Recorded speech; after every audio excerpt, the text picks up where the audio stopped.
What's up, everyone? Matt Gajewski here, back again talking college football, and today we are breaking down Washington ahead of the 2025 season. If you like this content, make sure to subscribe, leave a comment, leave a like. All of those help a lot for a very small channel like this. I very much appreciate it if you've done any of that. It is May 19th, still a little early in the offseason. Teams are still adding transfers. It's drying up fast, so Washington probably done, maybe a depth piece here or there. But either way, if I miss something, please let me know in the comments. Always trying to get better with these videos. And we've had a lot of success recently, so thank you if you've helped out. But optimistic time for Washington as they enter year 2 of Jedd Fisch. Here is where they finished last year, which, depending on your expectations, was either a little better or a little worse than what we expected. The offense came in 63rd overall. They were actually 63rd in passing as well. Some of that just the struggles of Will Rogers behind a shaky offensive line before they moved to Damon Williams at the end of the season, who looked awesome. Skill position players were very good for this team. No surprise there with Giles Jackson, Denzel Boston, Jonah Coleman. And then on defense, a little imbalanced. They were 11th in coverage, struggled a little bit up front. Special teams were a problem for them as well at times last year, but ultimately they reach a bowl game, a crazy bowl game, and they finish with a 6-7 record, which is pretty good for a first year under Jedd Fisch. He's now entering year 2. He previously was the head coach of Arizona, and he took just an absolutely dreadful Arizona team and turned them around in 3 years. So the fact that he's already reaching bowl games and recruiting at a high level and beating quality teams. Last year, they beat Michigan, UCLA, USC. All this is positive for him. They also lost by single digits to Washington State, Rutgers, and Louisville in that crazy bowl game. So he was right there for an even better season if you look at some of the details within the schedule that they played last year. On the staff, he does have to replace 2 coordinators, which is a little weird for year 2. We just saw Brennan Carroll join the Las Vegas Raiders staff in the NFL. So he promotes Jimmy Doherty, the former QB's coach. He's been the Jedd Fisch QB coach for a while, worked with Fafita at Arizona. So there's some continuity there. And then a defensive coordinator, Steve Belichick, obviously follows his father. So they go out and hire Ryan Walters, who was the Purdue head coach, which doesn't look great. But if you go back a little further on his resume, he was also the awesome Illinois DC from 21 to 22. So perhaps he can just regain some of the magic that he had with that defense. Neither of the staff changes are because Jedd Fisch failed in hiring. So I think it's just kind of a weird situation where Steve Belichick's dad comes to college football and Carroll has an opportunity in the NFL. So it is what it is. Trust Jedd Fisch and his program quite a bit, even with the new staff. And a couple position coaches here should be upgrades as well, especially on the O-line, which we'll get to. Let's talk about recruiting and talent acquisition briefly. Washington, year 2 under Jedd Fisch, brought in an awesome class. They finished 23rd, which was 4th in the Big Ten in recruiting rankings, and highlighted by a number of pretty good freshmen overall. Last year's class was a little weaker, but they had some flips when they had the coaching staff change. It just kind of is what it is in the first year under a new staff. But they were able to keep their crown jewel, who was Damon Williams, at the top of that class. And then going back to 2023, only 41% of that class remains. It's just what happens when you change staffs. Kids flip. They go and follow their coaches, their position coaches, recruiting directors, whoever it may be. Just hard to keep kids from the previous staff. So Washington's doing just fine. Jedd Fisch has recruited some elite players to underachieving programs like Arizona. They got Ted McMillan. So, I mean, wheels up at a program like Washington, who's won a national championship recently. Anyway, let's dive into the roster for this team. Here is our data usage tool. This is a 2-deep depth chart. Transfers are in yellow. We're trying to project everyone that might play this year. We have their experience, 2024 snaps, 2023, their recruiting ranking in terms of stars, and then a value score. What this is, it looks first and foremost at your recruiting ranking, and then the more snaps you play, the more it factors in on-field play. So this is actually a great example, starting with Damon Williams. He's not played a ton so far, only 297 snaps. However, he played awesome on those snaps. If you were to just bump this number up to a larger sample size, you would see this value score skyrocket. So immediately, Washington is in sort of a volatile position, we'll call it, because we haven't seen a lot of Williams, but what we've seen is absolutely elite play.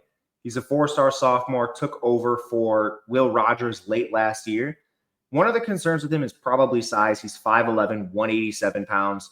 That's more of a concern when you get to the next level. We've seen a lot of shorter, smaller signal callers win at this level, and he's almost 6 feet. He's not tiny by any means. Dylan Gabriel just did this for Oregon, and he completed 78% of his passes, 9 yards per attempt, 8 touchdowns, 1 interception, 7 big-time throws, 3 turnover-worthy plays, elite mobility, 282 yards. That was 3.4 yards per carry, and this would have been even better had he not taken 22 sacks. And that's the thing, young players, this is a common problem for them, and one that's often corrected. They often do not have great pocket presence. They hold on the ball too long. That was a problem with Williams. 3.21 seconds to throwing was one of the longer rates in the country, and he ended up with a 32% pressure to sack ratio. That's a lot of sacks taken. However, when he was getting the ball out on time, and even when he did create with his legs, that's part of it too. Players that can create often hold the ball a little longer. We saw him against Oregon and Louisville. Against Oregon, he completed 17 of 20 passes for 201 yards. That's over 10 yards per attempt against Oregon. The only problem was he took 10 sacks. We saw him improve against Louisville in the bowl game, completed 81% of his passes for 11.7 yards per attempt, 4 touchdowns, and elite rushing production. That was in the bowl game. That's where everyone saw him. They were on a larger stage, and now he's getting a ton of hype this year, deservedly so. The only concern I have with the QB room, and I think for the record that Williams will be fine if you extend the sample, and I do believe his pocket presence will be better with another year of coaching. If he gets hurt, I do not think there's much behind him. Tulane backup Kai Horton. He started 3 games in 2023 with below average numbers. He's just flat out not been good. He's not what you want as a backup. And then they have a couple of 3-star freshmen in Dash Beerley and Kenny McMillan.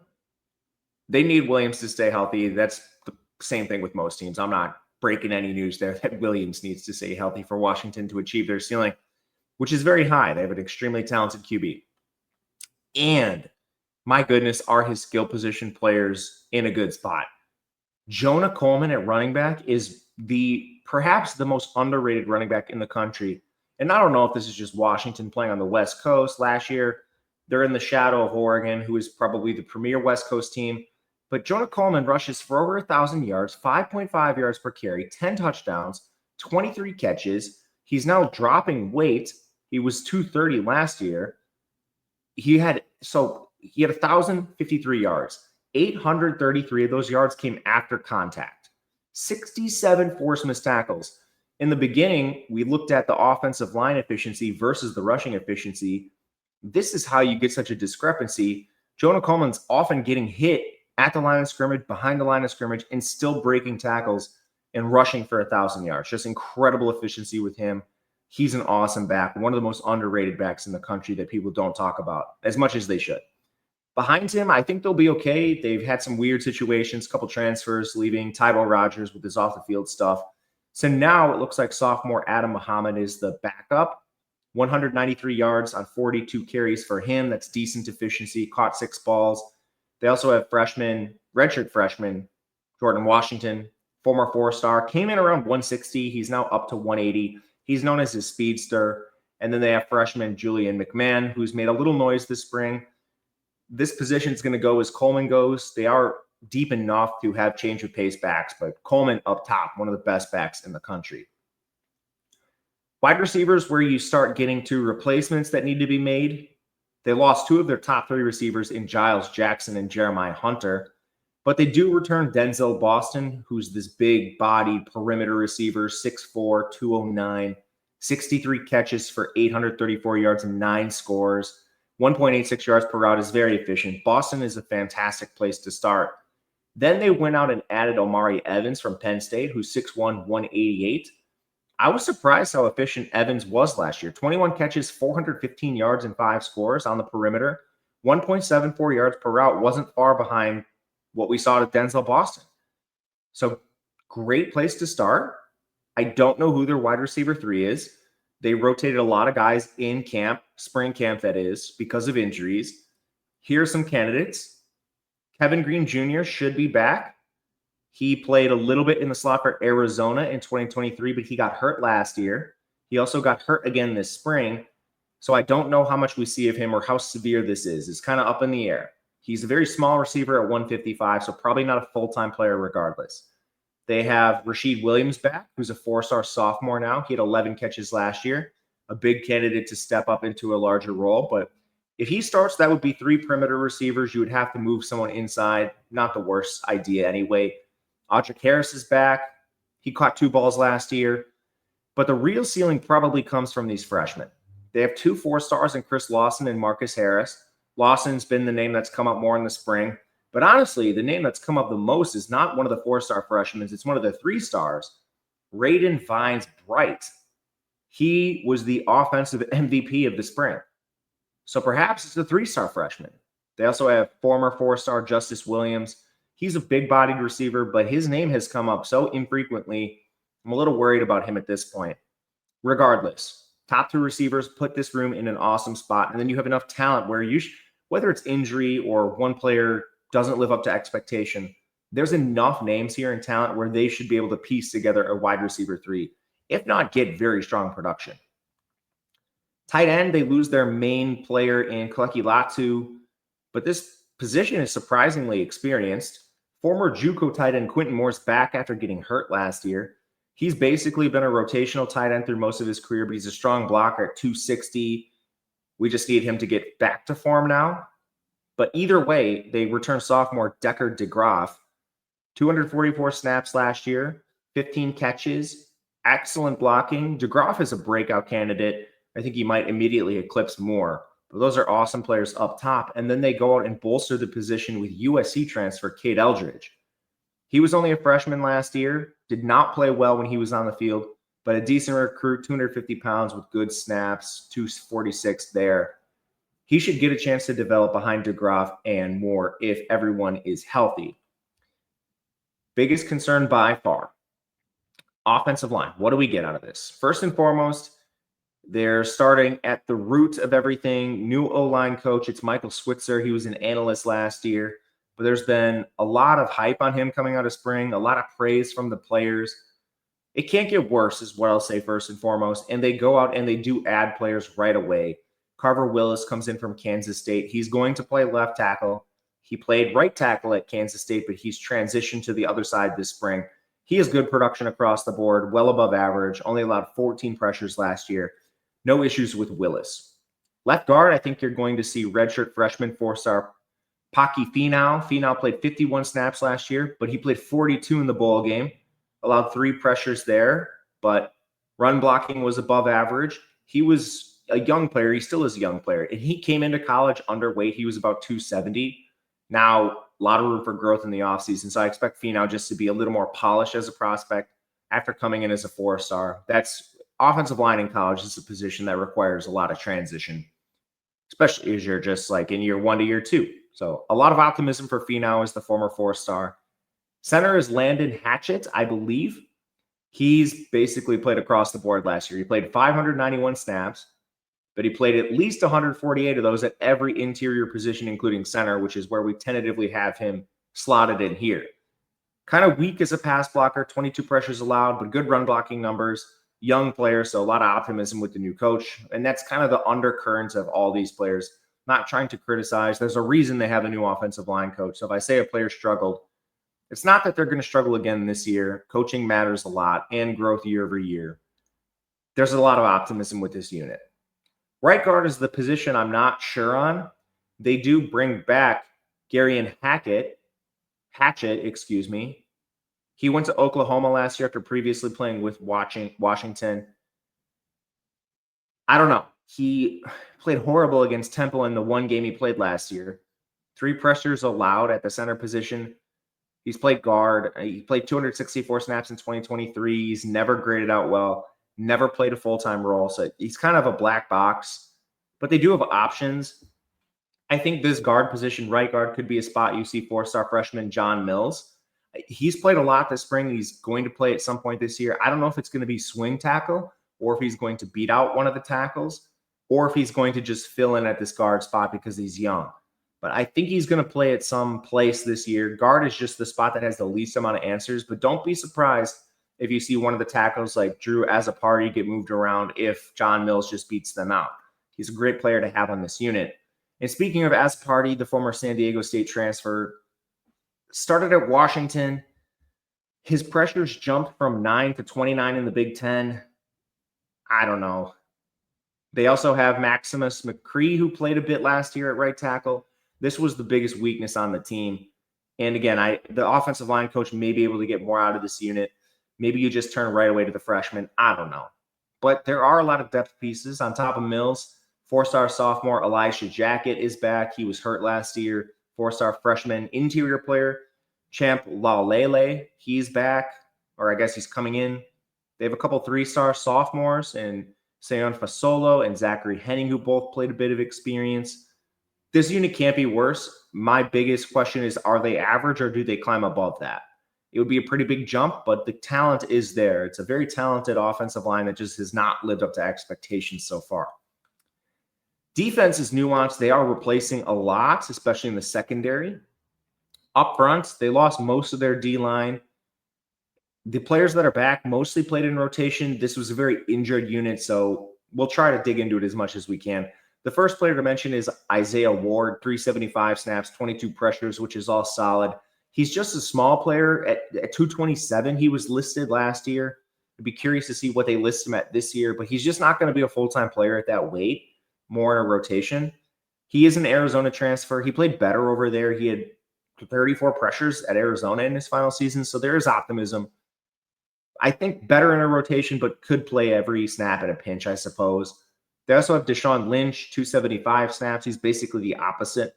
He was a 292-pound edge, very good in run defense, not a pass rusher. Probably a guy you kick into like a 5 technique on pass rushing snaps.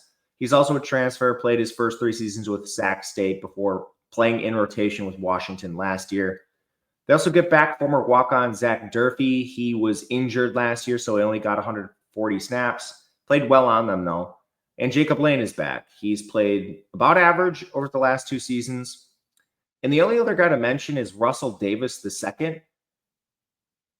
I haven't seen much of him. He transferred in from Arizona, got hurt in fall camp last year, held him out through most of the season, but he comes back. And then in week 10 is his first game.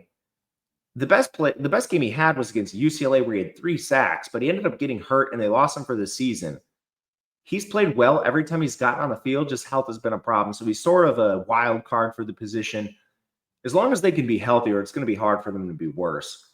Inside, they lost their top 2 defensive tackles, Sebastian Valdez and Jacob Bandes. They added a lot of transfers here. Ta'ai Uagalele comes from Arizona. Samote Pepa from Utah. And Terrio Thompson from Western Michigan. Uagalele has over 1,200 snaps with Arizona the last 3 years. He's 280 pounds, good as a pass rusher. He has 447 of those from the interior the last 2 years.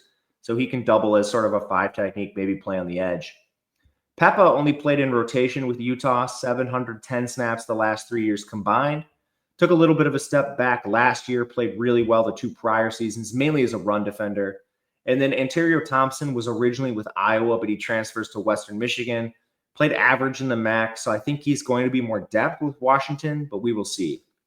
There's a lot of players that are on the roster already that played a handful of snaps. Javon Parker got 121. Elenus Davis got 169. Bryce Butler got 49. Logan Sagapolu got 138. And Parker, I think, is the main candidate to play more. He got all of his snaps in 4 games before he got hurt. Kind of the story with a lot of players on Washington, a lot of injuries. From there, Davis, solid rotational guy. He was only a freshman last year, so a lot of optimism. Butler only played in 3 games. Sagapolu is enormous. He's 370 pounds. He's never going to play a full-time role, likely because of that, but you never know. The O-line's deeper. With health, this should be a better unit. There's just no way that it can get any worse considering how many injuries they sustained last year. Linebacker is tough. They lose their entire linebacker room, basically. They lost their stud, Carson Bruner. They go out and they add a lot of transfers. I think that'll play right away. I'm just not sure they'll live up to the same ceiling. First, they get Tariq Al-Uqta from Washington State. Then they get Jacob Manu from Arizona and Exree Alexander from UCF. Al-Uqta started 2 years with Washington State, strong numbers across the board, led their team with 76 tackles, elite in coverage too, 2 PBUs, 3 INTs. He's a very strong player and should start. I think Manu is going to be the other starter. Obviously was previously with Jed Fish at Arizona. Last year, he started 7 games before getting hurt. He has started all 3 of the last years. Excellent as a blitzer. Coverage leads a little bit to be desired, but 35 pressures in 2023. You can definitely blitz him off the edge on pass downs. And then Exree Alexander originally played with Idaho before going to UCF. 520 snaps, pretty average on them. Not much to be said. I think he'll be their third linebacker. Otherwise, sophomore Devin Bryant is back. They add a pair of 4-star freshmen in Zadrius Rainey Sale and Jonathan Epperson Jr. It's a good unit overall, even though I think they've lost everyone. They did lose everyone. It's not, I think, but they papered over it with transfers and elite recruits. Should keep this in a good position. Defensive back, this is my biggest question with the defense. They lose everyone except Ephesians Prysock, who is a good corner, a strong corner. Originally was with Arizona, came over last year. He's 6'4", only allowed a 55% completion percentage, 6 PBUs, 2 years of starting experience. He should lock down one of the boundary positions. And then Takario Davis, the Arizona transfer this year, he should lock down the other position. 2-year starter. He's also 6'4". Think about that. 2 boundary corners at 6'4". Good luck being a smaller receiver in that. His career completion percentage allowed is 49%, 16 PBUs, 1 pick. Did play a little better in 2023, but that's kind of the story with most of these Arizona transfers that are coming over now, like Manu, Takario Davis. They all had better 2023s. And what's the common denominator? That was the Jed Fish staff. So they returned to their coach where they saw their most success. At nickel, Dyson McCutcheon, I think, is the favorite, but I say that hesitantly now. He split time with Jordan Shaw last year. Good numbers, too. 46% completion percentage, 2 PBUs. Did allow 2 scores, but is what it is. The reason I hesitate is because Rayshawn Clark was the MVP of the entire team this spring. He's a redshirt freshman. He does profile more as a boundary corner. Haven't seen a lot of him. But, I mean, if he's going to play this well in the spring, they may have to move players around to get their best 3 on the field. And maybe it's just him in the slot because he's only 6 feet. That is much shorter than Davis and Prysock on the perimeter. They also have Leroy Bryan, Raheem Wright. Those are 2 players with the roster already. They added 4-star freshman Dylan Robinson. All of this is pretty good for the depth at the corner position. Safety's a little weaker, I think. Mikel Esteen is back after he's played over 350 snaps each of the last 2 years. Had a good season last year, 44 tackles, only allowed 97 yards in his coverage. I think he's a breakout candidate, even though he's a veteran player, senior. They do go out and add a couple transfers. Alex McLaughlin from Northern Arizona and CJ Christian from FIU. Both are 2-year starters. McLaughlin dominated the FCS, but it's hard to project FCS players going to the Big Ten. Christian played the last 2 years for FIU, so a little bit better in competition in Conference USA.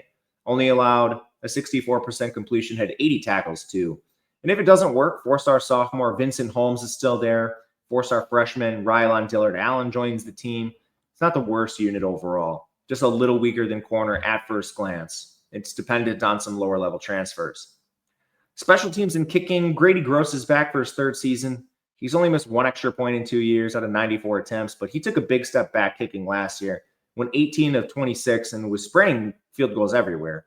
Went 0 of 2 on 50+, which is no shame there, but missed 3 inside 50, 2 inside 40, and 1 inside 30. Finished as the 81st most efficient kicker in college football. He had a better 2023, so hopefully he can just regain his form there a little bit. But not sure what we get out of Gross. The special teams are a little bit of a question. Let's move to the schedule and talk about what Washington has to face. It is pretty difficult. But starting in non-con, I think you have 3 winnable games. Colorado State, UC Davis should be 2 wins. Traveling to Washington State is never easy, but they just lost their coaching staff, and their team basically has been pillaged in the portal. So I think they get this Washington State revenge, and then they move into Big Ten play, which gets hard immediately facing Ohio State. And at the top of this schedule, there are no favors done whatsoever. The only team among the elite caliber you dodge is Penn State. I see Ohio State, I see Michigan, I see Oregon on the schedule. The only benefit is two of those are at home. They also play a fair amount of the mid-class, Illinois, Wisconsin, UCLA. The only redeeming quality to this schedule is they play Purdue, Rutgers, and Maryland. Now, this is a West Coast team, so you got some tough road trips, of course, going to Maryland, to Camp Randall, to Michigan. That's 3 times across the country, which honestly is not so bad. Your other away games are UCLA and Washington State, which keep you in your time zone at the very least. But that's 6 wins, you would guess. I'll phrase it this way. 6 games, Washington should be a clear favorite. And then the middle class, anything can happen. I would not be surprised if they pick off Illinois, Wisconsin, or UCLA. I think this team should reach a bowl game. The ceiling probably is 7 wins, 8 wins. That would be highly dependent on what we see out of the quarterback position. But it's there. It's there for Washington to take a step in year 2 under Fish, continue this recruiting, and then have another year of Williams. He's still only a sophomore. Everything's in front of this team, and they're clearly moving in the right direction, which I think should be positive for all Washington fans this year.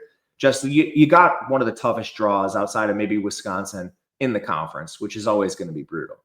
But that'll do it for us. Let me know what you think or who you want to see next. Until next time, good luck, everyone. We will catch you later.